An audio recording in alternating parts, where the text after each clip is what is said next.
Listen, let me just tell y'all right now, I'm not in the beehive, but I come in peace. I already got stung by y'all when Lion King came out. I watched Renaissance to see greatness. I don't even know all the songs, but I do know. Look around, everybody on mute.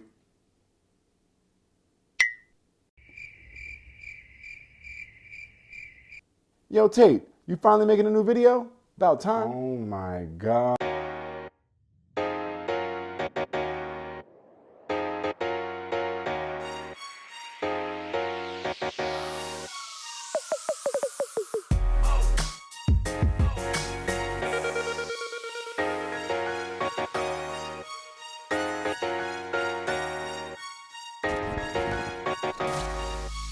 All right, welcome to Tate's Take. If you're new here, today we're talking about the new concert, movie, documentary, film, Renaissance, a film by Beyonce.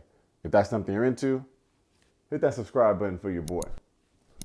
For my regular Tate's Takers, let's see if it's better than Taylor Swift's movie.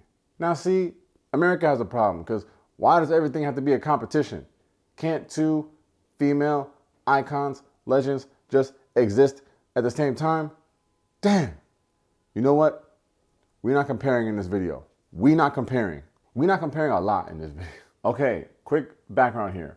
Renaissance, a film by Beyonce, is a new concert documentary film by Beyonce that centers around her recent Renaissance World Tour.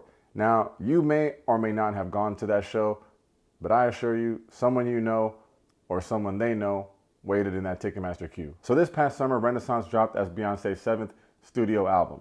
She made the album during the Pandemic and everybody loved it. So much so that my first niece decided to be born on that album's release date just so she could hear it. Ain't she cute? All right, enough. Renaissance got the most Grammy nominations that year with 8, and since she won 4 of those things, it officially made Beyonce the artist with the most Grammy wins of all time. Did you hear that, Taylor Swift? No, I'm just kidding. She heard that. So anyway, with the success of the album, naturally comes a tour. This tour becomes the highest grossing tour of her career. It made over $590 million. And that's just from the merch. No, I'm just kidding. But a hoodie will cost you $1,000. I heard they're cozy though, so it's probably worth it. Anywho, from the album to the tour, then comes the concert movie. And she decided to partner with AMC, kind of like Taylor Swift did. But it's pretty cool because she gets to keep over 50% of the revenue. And when I say revenue, I mean revenue. AMC is not here to play with y'all about these concert movies. For example, here in New York City, a ticket to see Renaissance in Dolby cost me $32. But that's all good because I'm AMC A-list. That means I get to see any 3 movies I want per week for no additional charge. Nah, we're not doing A-list for this one, player. You know A-list? No, it's all good. I actually got a couple vouchers for a free movie just got stashed away for a rainy day. So I'm gonna just go ahead and throw one of those on. Nah, we're not taking vouchers either. Okay. Well, I want to go on Sunday, but I'm not sure about the time. So let me just go ahead and grab this seat before they sell out. And I'll just think about it because I could always cancel. The tickets are non-refundable. So you better be there Sunday at 4:20 or else you just donated $32 to Blue Ivy's college fund. All right, now I'm heated, but y'all won't break my soul. Take the damn $32. But this shit better be fire. 2 hours later. Okay, this shit is fire. All right, let's talk about it. Just relax. First of all, this movie came out on December 1st, which is also World AIDS Day. And that's important because it was done in tribute to her Uncle Johnny, who died during the AIDS crisis. So just off the rip, a very nice tribute there. And I'm sure he's happy to see that his girl Beyonce has the #1 movie in America that she directed at 96% Rotten Tomatoes, earning over $21 million in its first weekend, which, by the way, is the 2nd highest of all time for the weekend after Thanksgiving. It's like a weekend that no one goes to the movies, but people went to see Beyonce. Beat that, Taylor Swift. Oh, she did? But is that adjusted for inflation? You are really dumb, for real. Whatever. Anyway, again, I'm not in the hive. I went to watch this as a music fan, as a movie fan. I wasn't trying to be in there singing and dancing. I just wanted to see what the energy was like and to see how Virgo's Groove. And again, that's a testament to having this movie distributed by AMC, because it could have just gone straight to Netflix and everybody just gathered around their laptop, dancing around their rooms, drinking wine. AMC said, no, no, no, no. We making movie theaters fun again. None of that, put your phones away. None of that, shh, be quiet, watch a movie. It was straight, bring that plastic off the sofa energy, we turning up. My theater was thick, of course. The movie's basically sold out. But people in my room wasn't singing so crazy like that, because I've seen some clips and it's like,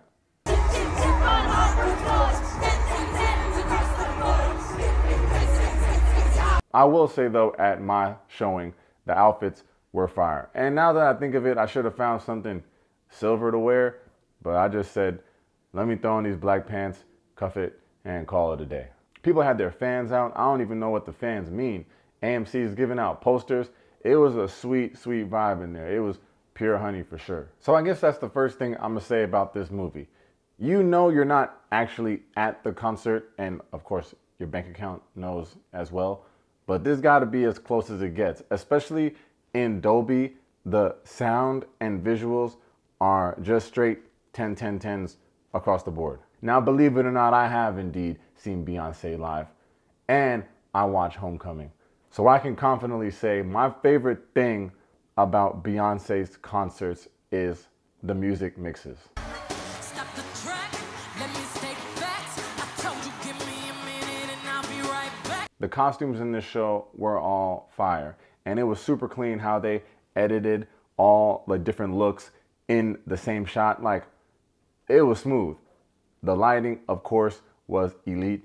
You know she loves her lighting. But to me, it always comes back to the music. So often, I be going to concerts, and it's these artists standing up there, lip syncing the lyrics to their songs, like the exact same way that I done heard it on Spotify, on the train to the show. And yes, of course, there's something to be said about fans wanting to hear the music as they know it. And that's not shade, Lauryn Hill. It's not. But bro, the way Beyonce be throwing those mixes into her shows, I don't know any other artist that does it like that. You know for sure you're gonna see something and hear something you never heard before, which is fire, because the way that y'all listen to Beyonce, y'all know every note, every lyric. So like when you go to a show, you know you're gonna get something different. Y'all been playing the songs as she recorded them for months on repeat. So when you go to the show, you're like, damn, I like how she flipped that.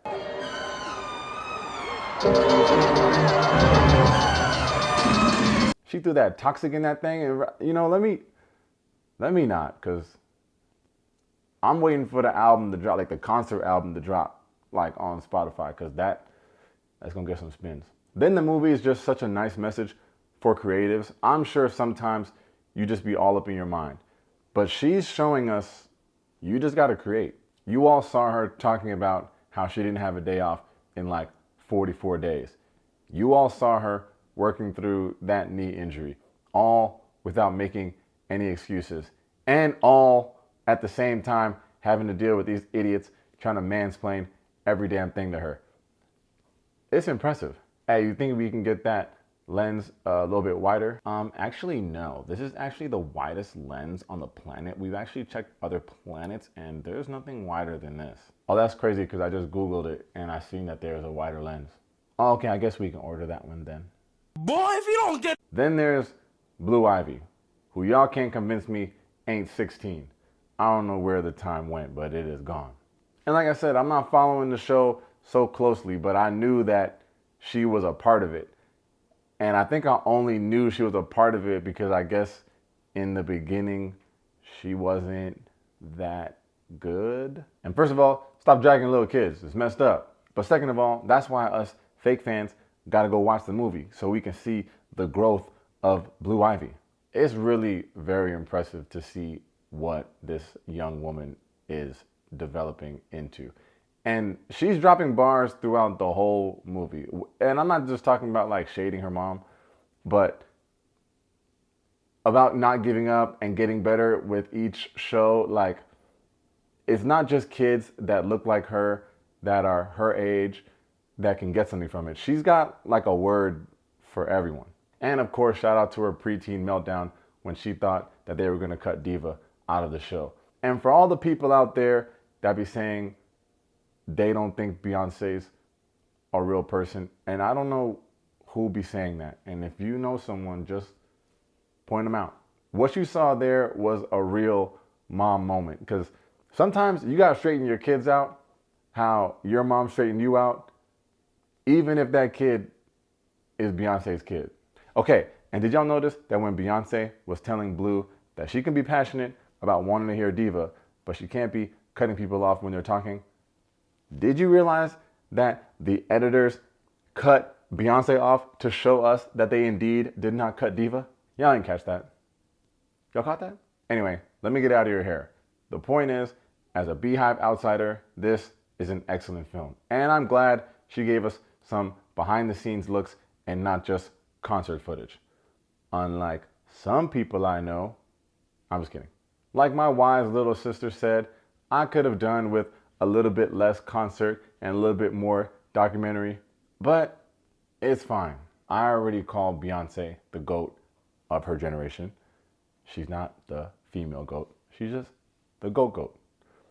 She was the GOAT before this movie, this tour, this album, and she's still gonna be the GOAT after Taylor Swift finishes counting all of her gold coins. But the point she was trying to make with this project is that she's not here to prove anything to us anymore. She's a church girl from Houston that set the world on fire. And it's because of her that people like Taylor Swift can take some of that fire and light their own torch in their own way. And my God, that girl Taylor is lighting some shit up. I'm not even gonna hold you. It's just different. And if I know Beyonce, she would tell me that she herself wouldn't have that light if it wasn't for icons like Diana Ross, who lit it first. In a much different world, at a much different time, where they ain't even want us to have matches. Take the time to check this film out. If you're a diehard Beyonce fan, I know you already saw it. You're only watching this review to make sure I ain't come for your queen when she ain't send for me. I know. But if you're not a diehard fan, check this movie out if you have interest in music, in the creative process, in elevating marginalized voices. And at the very least, just go watch one of the greats do what she does best at the top of her game before she decides to hang it up and says she's full. I'm gonna give Renaissance, a film by Beyonce, 5 stars. And I hope you give Beyonce her flowers. As always, thanks for checking out Taste Take. If you enjoyed the video, make sure to hit that like and that subscribe button. In the comments, listen, you guys can talk about anything you want. So for the real Beyonce fans, tell me which Renaissance tracks I need to go back and check out. And for the not so real Beyonce fans, did y'all watch this movie? Did you guys gain some respect for Beyonce? Huh? All right, you good, put that stuff in the comments. Thanks for the time, y'all. Peace. Alien Superstar. Man, I try to use every track title in the whole video. I used all of them. Also, did you know that Taylor Swift movie made $250 million at the box office? And the Marvels made 200? Less than 200? That's crazy. The costumes in this show were all fire, and it was super clean how they edited it